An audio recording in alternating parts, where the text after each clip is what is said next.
բարև ձեզ, շնորհակալ եմ, որ եկաք տաղավար, այսպես կարգով մանրամասներ հաղորդեք 3 Վարդան Ղուկասյանի գործով դատական նիստներ, հազանգում ենք, որ իրապես առողջական վիճակը բավականին ծանր է, պահման պայմաններից եք ուզում խոսել, խնդրեմ։ Ու 3 երեկոյան ուշ տարածվեց, որ 22-րդ մահն է արձանագրվել Հայաստանի կալանավայրերում, խնդրեմ։ Նախ պետք է անդրադարձ կատարեմ այն իմ պաշտպանյալների առողջական վիճակի վերաբերյալ եւ նաեւ նրանց պահման պայմանների վերաբերյալ, որոնցից է պարոն Վարդան Ղուկասյանը։ Ուրեմն տեսեք,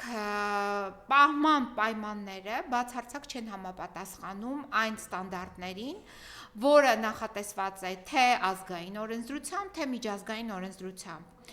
Ինձ պատասխաններ են տրամադրում, այդ թվում նաև նշելով, որ ինչ խախտումներ կան այդ կալանավայրերում պահման պայմանների հետ կապված, պաշտոնապես են այդ պատասխանները ինձ տրամադրվում, բայց դրան ուղղված,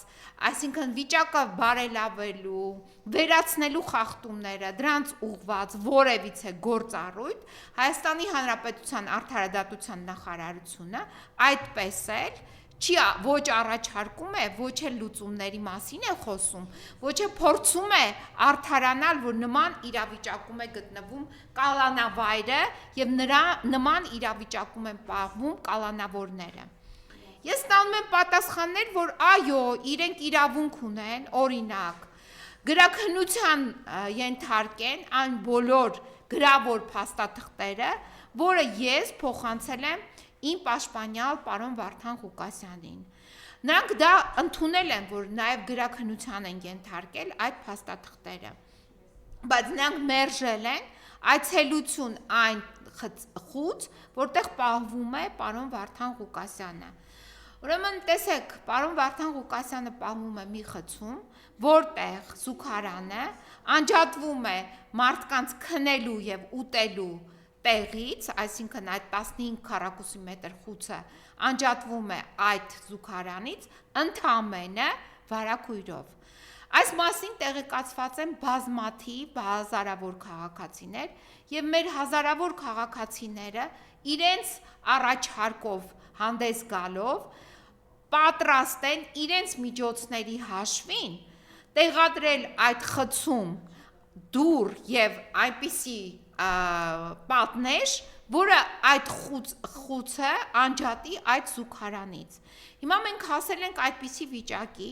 որ քաղաքացիները իրենց միջոցներով պատրաստ են վերանորոգել, կազմակերպել բանտախցերի հիգիենայի պայմանները, այդ թվում նաև զուգարանի։ Բացի այդ, տիկին Սրփուի Գալյան, դուք ձեր պատասխաններով կամ գրում եք, որ դա ձեր կոմպետենցիայի ներքո չէ, նման պատասխան եք ինձ տրամադրում, կամ մեկ այլ պատասխան եք տրամադրում, որը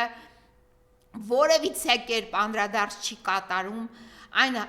առաջացած խնդիրների լուծման համար,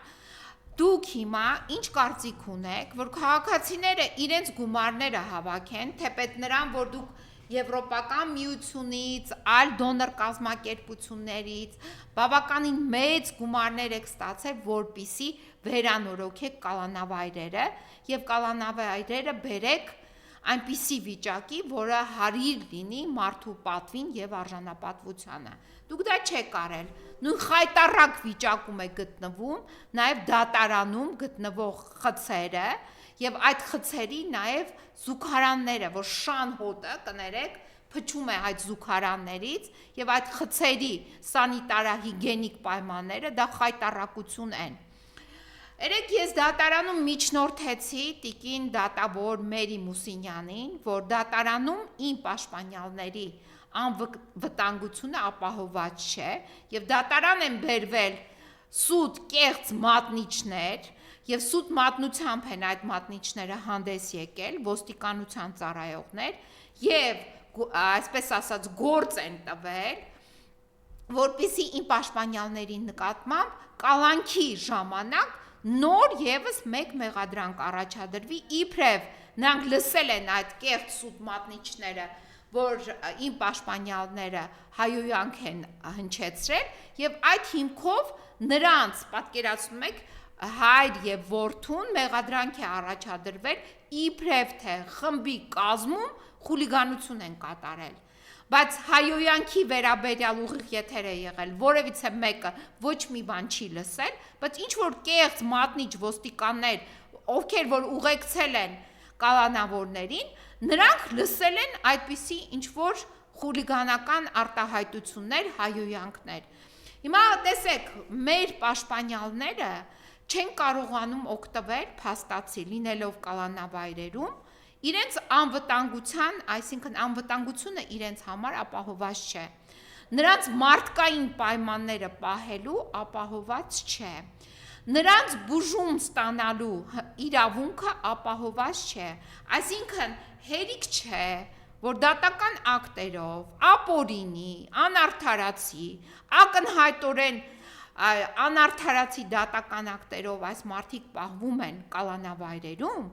բացի այդ կալանավայրերի պատասխանատու իդեմս տիկին Սրբույի Գալյանի եւ այլ անձանց քրեակատարողական ծառայության պետի Ծովինար Թադևոսյանի, նաեւ այլ անձանց, օրինակ Գարիկ Ծատուրյանի կամ պարոն Ռոբերտ Թամարյանի կամ մեկ այլ քրեակատարողական հիմնարկի պետի չեն ապահովում մարդկանց արժանապատիվ եւ նաեւ բժշկական օգնություն ստանալու հնարավորությունը եւ մենք ունենք արդեն ըստ լուրերի, սա արդեն 22-րդ դեպքն է, որ կալանավայրում մարդ է մահանում այս տարվա ընթացքում։ Համենայն դեպս այդպիսին է հանրային վիճակագրական տվյալները, որի մասին դուք դեռ պաշտոնապես 22-րդ մահվա մասին լռել եք։ Բայց ես ձեզ երեք բավականին մեծ համապարփակ ըստ էության զեկույցի տեսքով ներկայացրել եմ իմ բողոքը, հայտարարությունը, ձեր կողմից ղեկավարվող տիկին Գալյան, ձեզ է վերաբերվում այս խոսքը, եւ տիկին Թադևոսյան Ծովինար, եւ նաեւ այդ քրեակատարողական հիմնարկների պետերը, դուք այնպիսի պայմաններում եք պահում մարդկանց, ովքեր մահանում են քրեակատարողական հիմնարկում կամ քրեակատարողական հիմնարկից, օրինակ, ես չեմ կարող մոռանալ Արմեն Գրիգորյանին, այդ տաղանդավոր անձնավորությանը, որ հերիք չէ, ապօրինաբար պահեցի կալանքի տակ, եւ այդ տաղանդավոր անձնավորությանը, որը ուներ խնդիրներ, լուրջ խնդիրներ առողջության հետ, պահում էի Արմավիր քրեակատարողական հիմնարկում եւ իրեն տեղափոխեցիք դատարան եւ նա մուտք գործելով դատարանի դահլիճ նստած վիճակում մահացավ։ Այսինքն սա ձեր պատկերն է։ Դուք ընդհանրապես մարդկանց թե ինչպես եք նույն կալանավարից ինչ որ միտեղ տեղափոխելու ժամանակ, արդյոք ձեր բուժ անձնակազմը, դուք հիմա կարող եք ասել, որ այդ բուժ անձնակազմը ձեր ղեկավարության ներքո չի գործում, այլ Պոակի ներքո է գործում, Կամո Մանուկյանի ղեկավարության ներքո է գործում, դա կապ չունի։ Դուք երկուսդ էլ, երկու ծառայություններն էլ պատասխանատու եք մարդու կյանքի արժանապատվության չոտնահարման եւ առողջության համար։ Այսինքն ձեր հիմնարկից կարող է մարդուն տեղափոխել դատարան եւ դատարանի դահլիճում այդ մարդը մահանա։ Մարդ, որը երիտասարդ է, ունի ցանկացած մարդ անկախ նրանից նաև նա ինչպիսին է հանրությունում նրա դիրքը, դա կապ չունի, բայց յուրաքանչյուր մարդու նկատմամբ պետք է դրսևորվեր անհատական եւ օրենքով սահմանված վերաբերմունք, որը դուք չեք կատարում։ Մենք հիմա ունենք ըստ համացանցում տարածված լուրերի 22-րդ մահը։ Դուք դա պաշտոնապես չեք հերքել։ Հիմա դուք պաշտոնապես պետք է մեզ հանրությանը պարզամանում տրամադրեք, նախ ինչու շուրջ 10 օր առաջ մահացավ մի կալանավոր այն Արմավիր քրեակատարողական հիմնարկում եւ ինչու է նորից կալանավոր մահացել կալանավայրում, դուք մեզ պարտավոր եք հաշվետվություն ներկայացնեք այս մահերի վերաբերյալ։ Հիմա ինչ վերաբերում է այն ձեր հայտարարությանը, որ իբրև իմ նկատմամբ վարույթ եք հարուցել, չգիտեմ ինչ եք արել, Դրա մասով մենք կխոսենք իհարկե համապատասխան ատյաններում, այդ մասով, որ դուք ապօրինաբար ձեր աշխատակիցը գողացել է իմ հեռախոսը եւ իմ հեռախոսի մեջ մտել են փորփրել են, այդ մասով նույնպես պատասխանատվության կկանչվեն բոլոր այն անձինք, ովքեր այդ պատվերը իջեցրել են եւ պատվերը կատարել են։ Հիմա ես գալիս եմ Վարդաշեն քրեակատարողական հիմնարկից եւ բարձվեց Վարդաշեն քրեակատարողական հիմնարկում այս մի հեռախոսս եւ պայուսակս ես տեղադրել եմ պահոցի մեջ պահարանում, բանալիով փակել եմ եւ գնացել եմ հանդիպել եմ Պավել Մանուկյանին, մոտ 1 ժամ տևացող մեր զրույցից եւ իրավաբանական խորհրդատվությունից հետո ես վերադարձել եմ, որպեսզի պահարանից վերցնեմ իմ պայուսակը եւ հեռախոսը եւ ինչ եմ պարզել։ Մտել են էլի հեռախոսից մեջ, Տիկին Գալյան, մի հատ հանի այդ քո կամերաներդ եւ տես ով ինչ պարագայում, ինչի համար է մտնում իմ հեռախոսների մեջ, ինչ է փնտրում այդ հեռախոսի մեջ, իմ անձնական իր հանդիսացող հեռախոսի մեջ եւ հեռախոսս դրել էին ավիո ռեժիմի վրա։ Ինչ իրավունքով եք մտել իմ հեռախոսի մեջ եւ հեռախոսից մեջ գործողություն կատարել։ Այս մասով նույնպես ես հիմա ուղղակի ճանապարհից եմ գալիս, դեռ չեմ գրել բողոքը, բայց այս բողոքը գրավորից կներկայացնեմ։ Սա տեղի է ունեցել մեկ այլ քրեակատարողական հիմնարկում, Վարդաշեն քրեակատարողական հիմնարկում։ Մեկ ինձ պետք է բացատրեք, այն մի հեռախոսս, որ միջև հիմա գտնվում է Արմավիր քրեակատարողական հիմնարկում, այդ Սևազգեստ, այդ չգիտեմ սև մորթիով զգեստավորված տղամարդը, ով համազգեստով չէր, ինչ գործ ուներ, որ ինձ հետ խոսում էր այդ քրեակատարողական հիմնարկում ագրեսիվ տոնով եւ ինձ ներկայացնում էր պահանջներ, ով էր այդ տղամարդը, դատապարտյալ էր, թե կալանավոր էր, թե ինչ որ պատվիրված մեկն էր, ով էր այդ տղամարդը, որին իրավունք էիք վերապահել ինձ հետ նման խոսակցություն վարեր, նման ապօրինի ինչ-որ առաջարկներ ներկայացներ, ով էր այդ տղամարդը, հայտնաբերել եք, սա ձեր ուղղակի պարտականությունն է, և բացի այդ որ գրում եք իմ ֆեյսբուքյան էջի տակ, Զարուհի Փոստանջյան ֆեյսբուքյան էջ, որը ես անձամբ չեմ վարում, այդ էջի տակ, որ գրել եք, որ տիկին, դուք սխալվել եք, հիմա ես ձեզ եմ ուղում, տիկին, դուք ոչ միայն սխալվել եք, դուք նաև օրենքը ոտնահարել եք, ես նորից եմ ձեզանից պահանջում հաշվետվություն, կապված մարդկանց մահերի հետ, կապված իմ պաշտպանյալ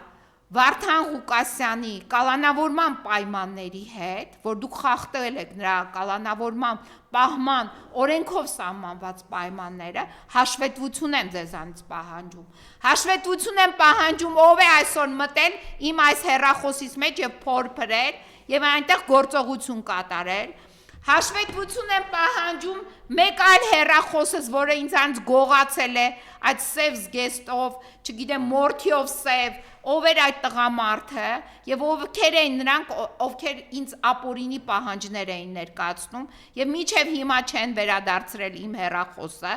Իդեպ, եթե դուք իրավաբան եք, փաստաբան եք, այդ որ վարչական վարույթի մասին եք խոսք արծածում, այդ վարչական վարույթ հարուցելու կանոնները, ընթացակարգը դուք կարծում եմ պետք է իմանաք, շատ լավ իմանաք։ Եվ հետևաբար, եթե այդ ամեն ինչ դուք գիտեք, մեկ պահանջեք հաշվետվություն, այդ ինչ կարգով են վարչական վարույթ հարուցել եւ հրապարակել ինչ որ տեղեկատվություն վարույթ հարուցելու մասին։ Նենց էլ մի ամպագորգոր տարածում եք այդ տեղեկատվությունը, դուք կարող եք իմ նկատմամբ վարույթներ հարուցել եւ դուք կարծում եք, որ այդ ձեր ապօրինի ոտնձգություններից է ես պետք է վախենամ, դուք պետք է հաշվետվություն տաք այդ ամենի վերաբերյալ։ Հիմա ես կուզենամ նաև անդրադարձ կատարել մի դատական ակտի, որը վիճարկվում է այս պահին Վերաքննիչ դատարանում, Վերաքննիչ քրեական դատարանում, գործը կապված է մի հանրահայտ դատավորի կողմից ակնհայտ անարդարացի դատական ակտ կայացնելու հետ, դա այն դատավորն են, որի անունն է Մասիս Մելքոնյան, ով ոչ վաղ անցյալում, այսինքն մի քանի տարի առաջ կուսակցություններ ներկայացնում, ուներ ընդգծված քաղաքական վարքագիծ եւ այս անձի վերաբերյալ նույնիսկ իրավական գործընթացը, որը նախատեսում էր նրան նշանակել դատավոր, չէր իրականացվել ամբողջապես եւ նա դիմել էր դատարան եւ դատարանով էր դարձել դատավոր, այսինքն նրան մերժել էին դատավոր նշանակել, բայց փաստը նա է, որ հիմա նա դատավոր է աշխատում Մասից Մելքոնյանը եւ կայացնում է բացառիկ ակնհայտ անարդար դատական ակտեր, որոնցից մեկը այս պահին վիճարկվում է վերաքննիչ քրեական դատարանում եւ էությունը հետեւյալն է. մարդը ծեծված մի քանի օրերի ընթացքում ծեծվել է եւ ի վերջո նրա կյանքը ընդհատվել է։ Այդ ծեծողին, ում մեղադրանք է առաջադրվել ծանր մարմնական վնասվածքներ հասցնելու համար, որը պատճառել է հանգուցյալի մահ, այսինքն տուժողին մահը, այս մեր Մասիս Մելքոնյան դատավորը, որին չէին նշանակել որպես դատավոր, որը ուներ ոչ վաղ անցյալում քաղաքական լուրջ, այսինքն ես չգիտեմ դա լուրջ է թե ոնց, քաղաքական անցյալ, ներկայացնում էր Արամ Զավենի Սարգսյանի կուսակցությունը, այս մարդը կայացնում է դատական ակտ, ընդամենը 1 օր, 1 րոպե, մի ժամ չի ուզում կալանավորել, այսինքն ազատազրկման դատապարտել այն անձին, ով զրկել է մեկ մարդու կյանքը եւ նրան պատժում է ընդամենը ինչով պատժում է 5 տարի պայմանականորեն պատիժը չկիրառելով։ Պատկերացնում եք դուք։ Նման նախադեպ մեր դատական պրակտիկայում չկա։ Ինչի համար է այդ նախադեպը ստեղծվել։ Պարոն Մասիս Մելքոնյան, ինձ կբացատրեք։ Իհարկե, շուտով պետք է դատական ակտ կայացնի վերաքննիչ դատարանը։ Հուսով ենք, որ վերաքննիչ դատարանը այնուամենայնիվ կդատապարտի ազատազրկման առավելագույն ժամկետով, որովհետև այնուամենայնիվ մարդուն ծեծելով սպանել են։ Այսինքն մարդը ծեծելով մահացել է, հասցրել են ծանր մարմնական վնասվածքներ գլխի հատվածում, որը անհամատեղելի է մարդու կյանքի հետ եւ մարդը մահացել է։ Հիմա այս դեպքում մենք ունենք նման վիճակ, բայց մեկ այլ դեպքերում, որ չկա գոյություն չունի հիմնավոր կասկած, մարդկանց պահում են կալանավայրերում։ Այդ մյուս դեպքը, օրինակ, Վարդան Ղուկասյանի դեպքն է եւ նրա որդու դեպքը, որ պահում են ամիսներով եւ տենց հազարավոր դեպքեր կան, այլ քաղաքբանտարկյալների դեպքերը նույնպես։ Այսինքն կալանավայրերը այդ անմարդկային պայմաններով մարդկանցով լցնում են հանիրավի, մինչև դատապարտվելը, բայց տվյալ դեպքում, որ կա ակնհայտորեն մեղադրանքը, դատախազի բողոքը, պատկերացնում եք, դատախազի նույնիսկ բողոքն է շրջանցում, դատախազի նույնիսկ պահանջն է շրջանցում, ով Մասիս Մելքոնյանը։ Ինձ հետաքրքիր է ով է տվել Մասիս Մելքոնյանին այդ ձևի ազատություն, որպեսզի նա կայացնի ակնհայտ անարդարացի դատական ակտ։ Սա այս մի գործով եւ իհարկե շատ ցավոտ մի գործ էլ ունեմ, այդ մասին է կուզեմ խոսել եւ կեզրափակեմ այսօրվա իմ այս ելույթը։ Դա այն դեպքն է, երբ երիտասարդ կնոջը վիրահատությունից հետո պատշաճ բուժօգնությունը չէր տրամադրվել եւ կինը մահացել էր։ Պարզվում է այդ վիրաբուժը այս պահի դրությամբ նորից կարող է Հայաստանի Հանրապետությունում իրականացնել այդպիսի նույն նատիպ վիրահատություններ, նույն պայմաններում բացարձակ, այսինքն պայմանները օրինական չեն, բայց կարող է իրականացնել, ինչու, որովհետև վիրահատությունները թանկարժեք են, վիրահատությունները պլաստիկ վիրահատություններ են, եւ այդ պլաստիկ վիրահատություններից ստացվող գումարները, ես չգիտեմ, համենայն դեպս այս կնոջ դեպքում, երբ վրա է հասել մահը, Այս կնոջ դեպքում վճարված նրա կողմից, նրա հարազատի կողմից գումարը չի մուտքագրվել օրինակ Wigmore այդ կլինիկայի կասա, այլ արձեռն փոխանցվել է վիրաբուժին,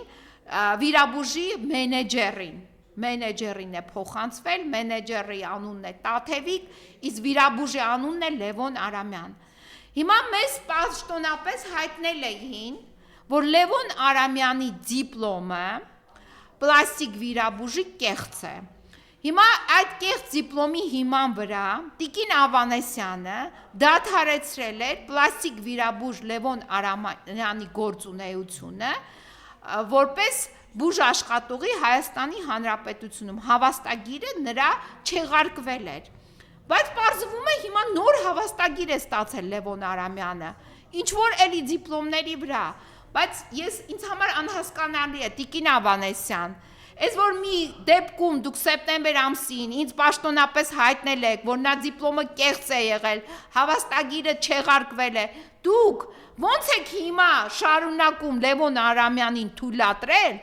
ինչ որ նոր հավաստագիր եք տվել եւ թույլատրում եք, որ նա իրականացնի պլաստիկ վիրահատություններ, նորից այդպիսի ծավալների, որը կարող է մարդուն կարող է մահ պատճառել։ Ինձ կբացատրեք, ինչպես էլ դա լինում, որ դուք ինձ պաշտոնապես, Տիկին Ավանեսյան, հայտնում եք, որ նա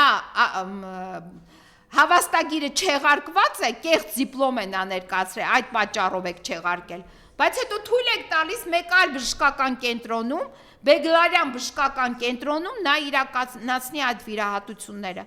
Հիմա ես կարող եմ ենթադրել, որ այդ վիրահատություններից ինչ որ մի բան էլ ձեզ է հասնում, այսինքն այդ վիրահատությունների գումարներից։ Ես կարող եմ նման ենթադրություն ունենալ, հարցապնդում անել։ Ես ձեզ հարց եմ տալի, կարող է այդպիսի բան կա, Տիկին Ավանեսյան, որն է պատճառը, որ Լևոն Արամյանը ունենալով կեղծ դիպլոմ, ունենալով չեղարկված հավաստագիր շարունակում է աշխատել, օրինակ մեկ այլ կլինիկայում։ Այս հարցերի պատասխանը ես հրապարակավ ձեզ ուղղում եմ։ Այսքանը։